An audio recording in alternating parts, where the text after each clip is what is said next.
Assalamualaikum warahmatullahi wabarakatuh. Saya Fauzia Aini, NIM saya 501190347. Baiklah, di sini saya akan menjawab 3 pertanyaan yang dikirimkan oleh Pak Z Haryanto selaku dosen pengantar manajemen semester 2 Prodi Ekonomi Syariah. Pertanyaan pertama yaitu apa sih itu manajemen dan apa arti manajemen bagi mahasiswa? Manajemen adalah suatu ilmu atau seni yang mengkaji tentang cara mengatur yang dilakukan oleh seseorang yang disebut sebagai manajer bersama teman-temannya atau orang-orang lain sebagai sumber dayanya dalam rangka untuk mencapai tujuan bersama. Mungkin ada 2 hal yang terbesit di pikiran kalian, yaitu apa sih itu, kenapa sih manajemen itu dikatakan sebagai ilmu dan seni. Kenapa manajemen itu dikatakan ilmu? Karena manajemen itu dipelajari secara ilmiah yang sekarang juga kita pelajari, dan juga sudah ada peneliti dan teori-teorinya. Maka dari itu manajemen dikatakan sebagai ilmu, dan sekarang pun di perguruan tinggi maupun di sekolah menengah kejuruan pun sudah ada mata pelajaran manajemen. Maka dari itu manajemen dikatakan sebagai ilmu. Yang kedua, kenapa sih manajemen dikatakan sebagai seni? Karena manajemen dan seni itu sama-sama bersifat subjektif, yaitu berubah-ubah. Kita tarik contohnya, yaitu jika saya bekerja di perusahaan A, menerapkan manajemen A, namun saya berhenti di perusahaan A dan bekerja di perusahaan B. Di situ saya menerapkan manajemen dari perusahaan A.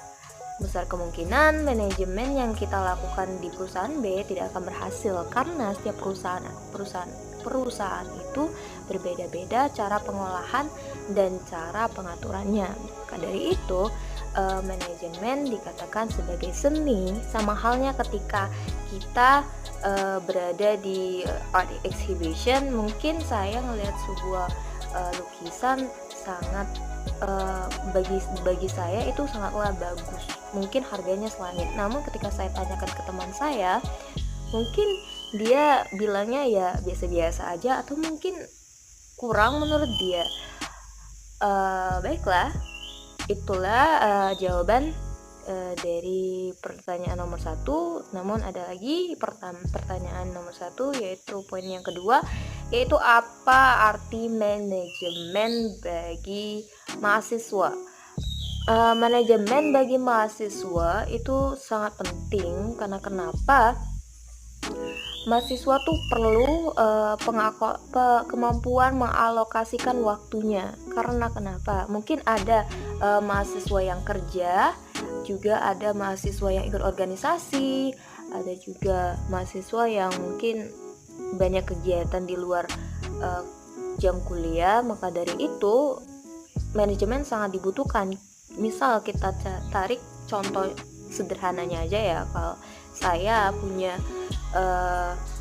punya tugas menumpuk dalam seminggu, maka dari itu saya harus berusaha seefisien mungkin memaksimalkan waktu saya, pengalokasian waktu saya, supaya ketika sebelum hari H saya tidak kewalahan dan juga nggak merasa beban yang terlalu berat. Baiklah, itulah seluruh jawaban dari pertanyaan nomor 1. Lanjut ke pertanyaan nomor 2. Apa tujuan dari tingkatan manajemen bagi perusahaan, dan apa jelaskan arti penting manajer bagi perusahaan. Hierarki manajemen itu terdiri dari 3 tingkatan: top, mid, dan low.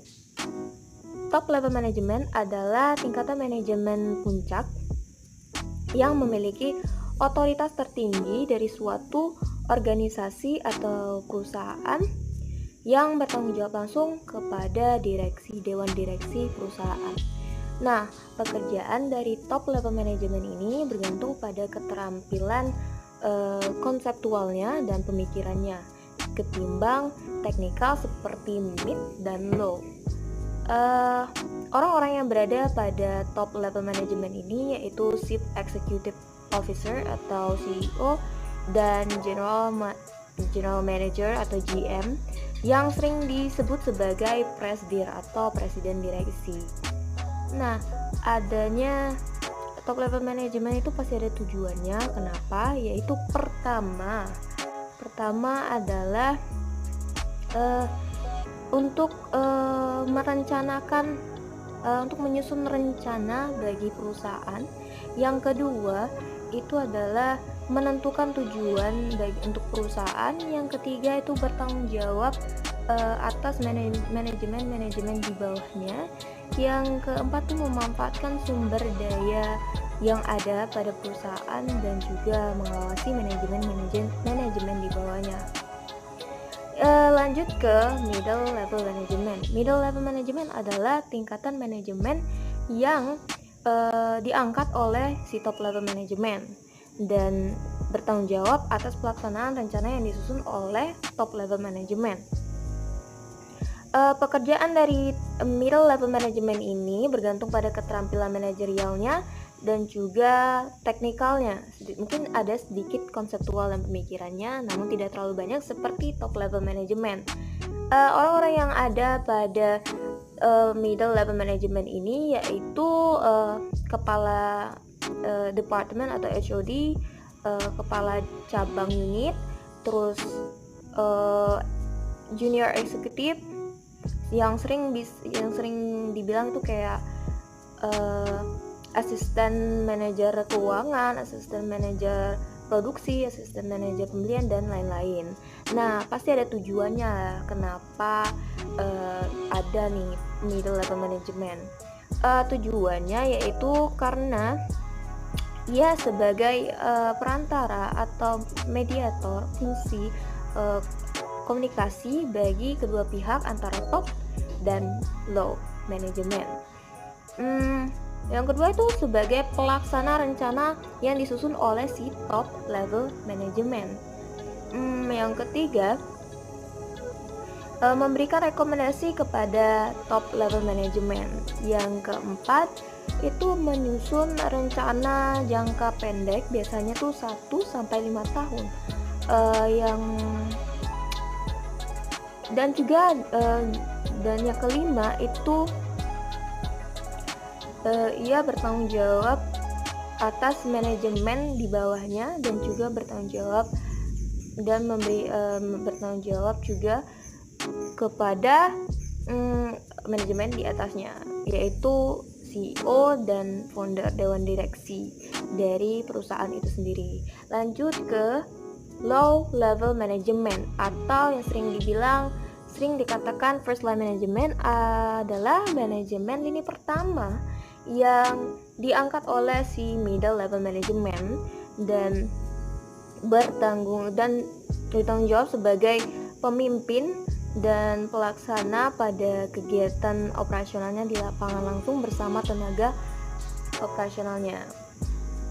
Pekerjaan dari low level management ini bergantung pada keterampilan teknikalnya, tidak ada sama sekali pemikiran dan konseptualnya seperti top dan mid. Orang-orang yang berada di low level management ini yaitu mandor dan supervisor, dan ada tujuannya kenapa ada si low level management ini, yaitu tujuannya untuk perantara komunikasi antara si middle sama tenaga operasional. Nah, yang kedua itu memimpin dan mengendalikan, mengawasi kegiatan operasional yang dilakukan oleh tenaga operasionalnya. Yang ketiga itu membuat menyusun laporan harian, bulanan, tahunan.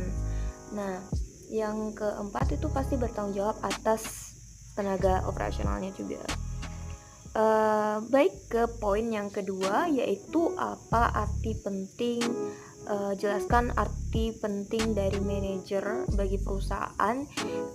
Saya bisa simpulkan yaitu ada 3 alasan kenapa manajer itu sangat penting.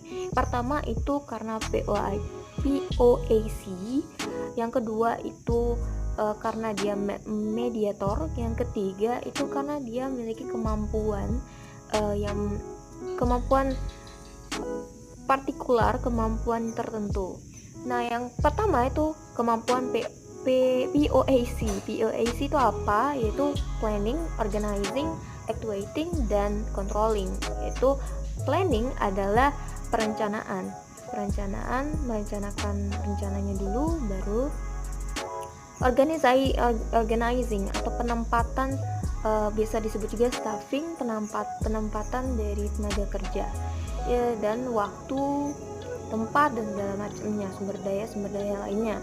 Yang ketiga itu actuating itu rencana yang dilaksanakan, rencana dari perencanaan yang dilaksanakan. Keempat itu controlling, pengawasan sekaligus evaluasi, penilaian, untuk ketika selesai tahap pertama maka dilanjutkan lagi, karena POAC ini dijadikan sebagai siklus pada kegiatan operasional. Yang kedua itu karena dia mediator. Menurut karyawan itu sendiri, yang paling posisi kedudukan yang paling terhormat di mata mereka itu pasti manajer. Karena manajer itu sebagai perantara komunikasi dari si middle ke tenaga kerjanya. Kalau misalnya mereka nggak ada manajer nggak ada dijadikan sebagai mediator, maka kegiatan operasional itu nggak akan jalan dan bakalan sembraut, karena nggak tahu di mana caranya. Si tenaga kerja juga bingung bagaimana dia melaksanakannya, dan mid juga nggak tahu kemana dia harus mencari tenaga kerjanya itu. Terus yang ketiga itu karena dia memiliki kemampuan partikular atau tertentu, yaitu memiliki kemampuan membedakan, menempatkan talenta dari karyawannya itu sendiri. Karena kenapa? Manajer itu mampu memilah-milah, membedakan mana sih yang benar. Misalnya karyawan A itu cocoknya tugas di mana, karyawan B itu cocoknya tugas di mana. Pada dari itu sangatlah penting manajer itu sangatlah penting bagi perusahaan agar perusahaan itu dapat berjalan maju, dapat berjalan dengan baik. Lanjut ke pertanyaan nomor 3. Jika seandainya saya seorang manajer dari perusahaan yang berbasis profit oriented, langkah dan strategi apa yang harus saya pakai dalam menjalankan dan mengamankan usaha pada masa COVID-19 saat ini? Banyak sekali saya lihat beberapa berita di media online itu bahwasannya beberapa perusahaan itu mem-PHK ribuan karyawan, yang bagi saya seorang yang awam itu melihat PHK yang membludak seperti itu merupakan tindakan yang ceroboh, tindakan yang gegabah pada masa COVID-19 ini. Dilihat dari perhitungan tiap tahunnya, pengangguran itu membludak, ditambah lagi dengan hasil dari PHK COVID-19 saat ini. Otomatis ekonomi akan terus melambat.